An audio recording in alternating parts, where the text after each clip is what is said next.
Popovich was great. Kerr seems great. I think Spoelstra's really great, but a lot of good in the NBA, not a lot of great. Phil Jackson was great. Doc Rivers is good. Is he great? I don't know. But we ask our basketball coaches to do a lot more than our football coaches. We're very unfair to basketball coaches. We ask them to do things that we don't ask football coaches to do. And I'll give you an example. So we think of the Celtics as well-run. I mean, this is a profound organization. 15 first-round picks, many of them high picks. They've hit on 2. Jaylen Brown and Jason Tatum. They have hit on 2. And Jason Tatum's a lot better than Jaylen Brown. Jaylen Brown's good, but he's inconsistent. He's not as consistently great as Jason Tatum. So Brad Stevens, this is what, year 7, 8 in the rebuild? And they feel like they're a mile from an NBA championship.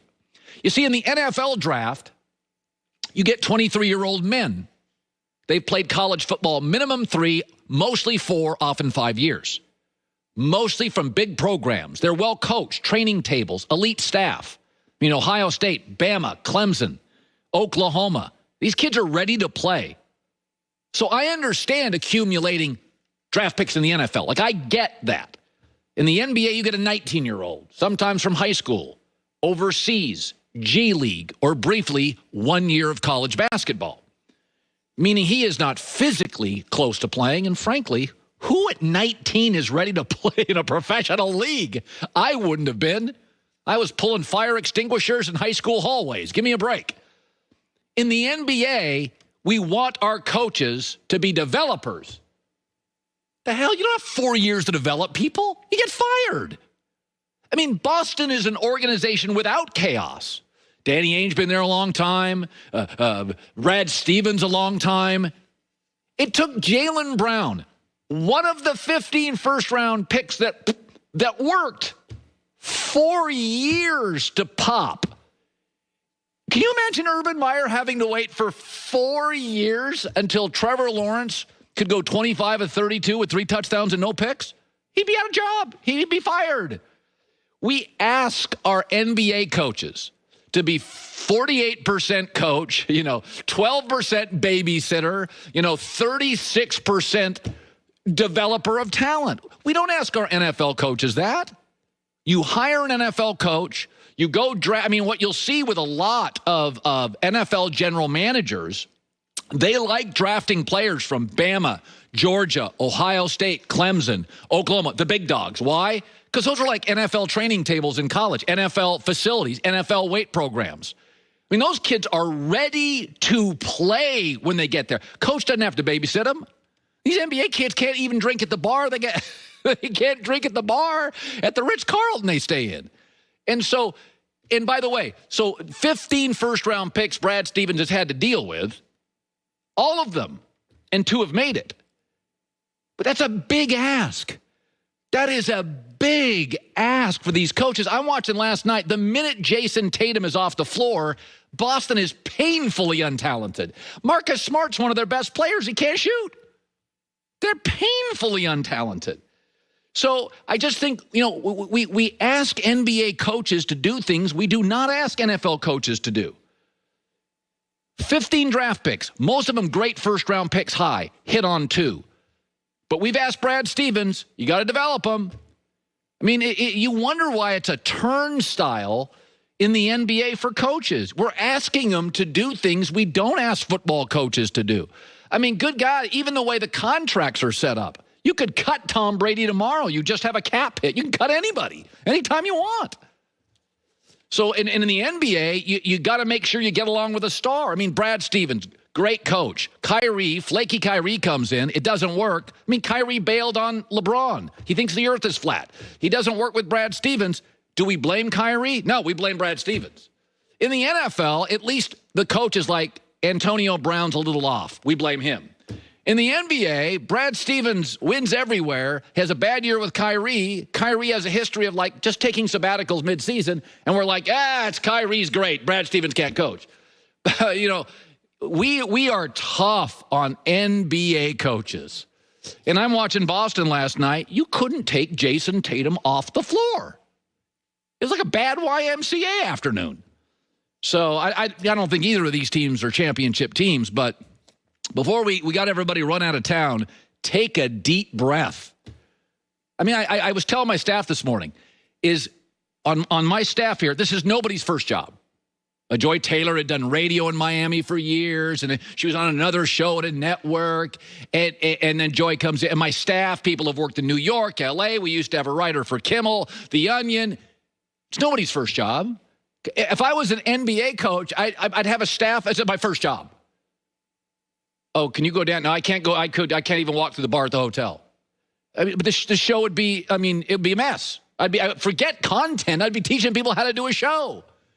I mean, Brad Stevens is literally spending his time throughout the last 7 years teaching people how to play professional basketball. That's hard. You're not teaching Alabama guys how to play pro football.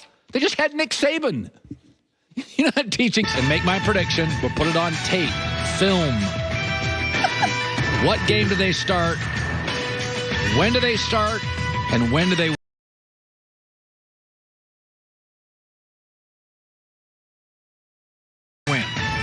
First start, first win. Okay.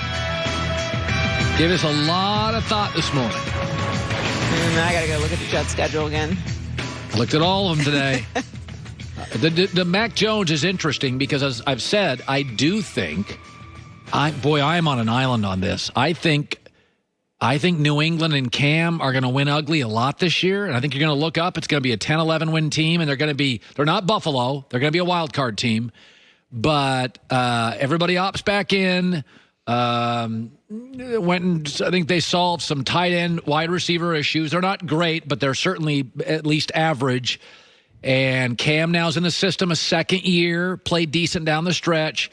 I don't know if Mac Jones plays. Everybody's, you didn't have to move up to get him. He's a mid-first round pick. There's no pressure to get him. Lamar didn't, Lamar was end of the first round. If Joe Flacco would have played well, they wouldn't have played Lamar. You move up to 3 in San Francisco. If Garoppolo's got back-to-back crappy Sundays, then the Wolves come out and you're like, okay, you gave away a lot of picks for this. So yeah, I'm with you. I think the only way Max sees the field is if Cam has an injury. That's what I feel. And they still might not even put him out there. They might go with sit him. I'm the same way. So that's coming up in Best for Last. Michael Jordan's trainer, Tim Grover, in 15 minutes. Last night, Russell Westbrook and the Washington Wizards lost to the Celtics in the play-in game. Now, they still have a chance at the number 8 seed, but Russ's performance last night is exactly what I've been saying about him for years. That's what you get in 50% of Russell Westbrook playoff games. That's what he is. Go look it up. Colin, he was 6 for 18. His playoff career three-point percentage is 29%. 39% from the field since he left KD. Last night is what he is in the playoffs. He's 32, playing basketball since probably 7, 8 years old, maybe younger. He's been playing 25 years. He's got no feel for the game. He's got no feel for the game. I mean, if he was a sports car, he would never downshift. If he was a NASCAR driver, he'd hit every third wall. There's an old saying in football, like, live for another down. Like Phillip Rivers, and I loved him, but Phillip Rivers, didn't understand that. Like, understand the moment, live for another down. Phillip didn't get it. Russell doesn't get it. But since KD left, Russell Westbrook, folks, he's played 25 playoff games. He's won 7. He averages 5 turnovers a game. He shoots 39% from twos. That includes layups and dunks, and 29% on threes. It's Charlie Brown kicking the football. You guys are always like, well, he didn't play well last night. This is what he is. This is what he is in the playoffs. It's the same thing. He has no feel for the game. And it really is an advertisement for athleticism has its limitations. You can be incredibly athletic. Michael Jordan, LeBron. But Michael Jordan, LeBron, and Kobe had a great feel for the game. They understood the moment. Look, Michael's the classic example of turn it on, turn it off, step into it, lean out of it. Westbrook's got none of it. So when I hear, Westbrook didn't play well last night. No, this is about 50% of his playoff games are 5 turnovers, a bunch of meaningless rebounds. He can't hit a three-pointer, and he shoots under 40% on like twos. That's what he is. I mean, it'd be like saying, Phillip Rivers threw 2 interceptions and had a brutal interception late. Yeah, that's pretty much Phillip Rivers' career. You can't tell me, I cannot believe Phillip Rivers threw a pick late in a big game. Well, that's on you, because that's like half of his big games. He threw a pick and you'd be like,